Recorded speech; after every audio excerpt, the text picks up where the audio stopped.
Бүгін Жамбыл облысының әкімі Тұрар Рысқұлов ауданына жұмыс сапарымен барды. Асқар Исабекұлы Құмарық ауылдық округінің тұрғындарымен кездесуден бастады. Жиында округ әкімі Қанат Смат тұрғындардың тұрмыстық табысын жақсарту пилоттық жоба аясында ауылда атқарылып жатқан жұмыстар барысын баяндады. Құрамына 3 елді мекен кіретін округте барлығы 630 аула бар болса, 502 аула тұрғындары жоба аясында тұрмысын тіктемек. Жиын барысында аймақ басшысы ауқымды жобаның маңыздылығын айтып өтіп, оған мүмкіндігінше барлық ауланы тарту қажеттілігін жеткізді. Өз кезегінде тұрғындар да көкейдегі көп сауалдарын жолдап, нақты жауаптар ала білді. Округтегі жобаға қатысуға ынталы 502 ауланың 458-і үй маңындағы жерді тиімді пайдалану, 142-сі мал шаруашылығымен айналысу бағытында кәсіптерін дамытуға ниетті.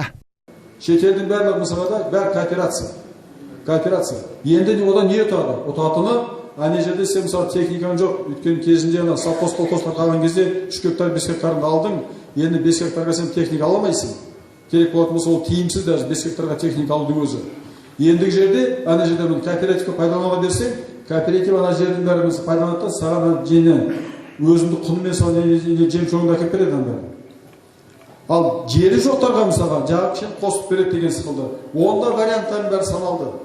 Ал 3-ші бағыт бойынша мал бордақылауға қажет мал азығын даярлау үшін ауылдықтарға 800 гектар егістік алқап қажет болса, жайылымдық жер жеткілікті. Қазіргі таңда ауылда Құмарлықтау ауыл шаруашылығы кооперативі құрылып, оған қажетті техника мен жабдықтар сатып алу жоспарлануда. Мынаны бәрі көріп отыр, 2,5%-бен мынандай бүгінгі заманда мынандай жеңілдікпен ешқандай несие жоқ. Сондықтан да осы несиеге бәрі жақсы қызығып отыр. Шаруа қожалығында қызығып отыр, жағы жеке адамдар да қызығып отыр дегендей. Бірақ оның мақсаты кішкене бөлек. Мақсаты халықтың тұрмысын көтеру. Халықтың тұрмысын көтеру, сондықтан да дүниедегі дүниенің бәрі, 5 бағыттың бәрі соған бағытталған. Сондықтан да осындай жеңілдікпен мынаның бәрі жасалынып отыр.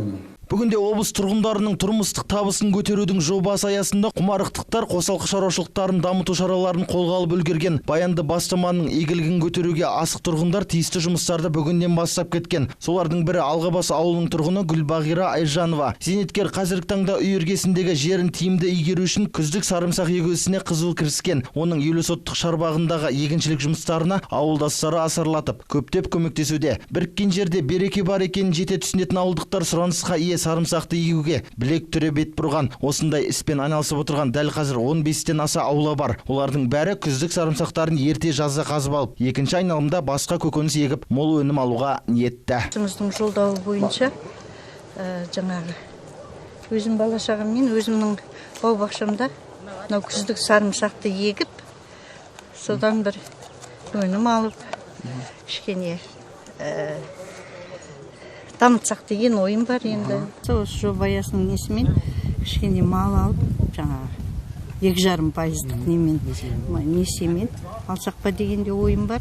Кездесуден соң Асқар Исабекұлы Құлан ауылындағы орталықтандырылған ауыз су ғимаратының мәселесімен танысты. Осыдан 16 жыл бұрын жер сілкінісі кезінде нысанның біраз бөлігі бүлініп, бірқатар құрылғылар істен шыққан болатын. Соның салдарынан ауыз су таратуда айтарлықтай мәселелер туындауда екен. Мәселеге көз жеткізген Асқар Исабекұлы нысанды жөндеу жұмыстарын жүргізуді тапсырып, дегенмен бюджет қаражатын үнемді жұмсау мақсатында қажетті қаражатты оңтайландыруды міндеттеді.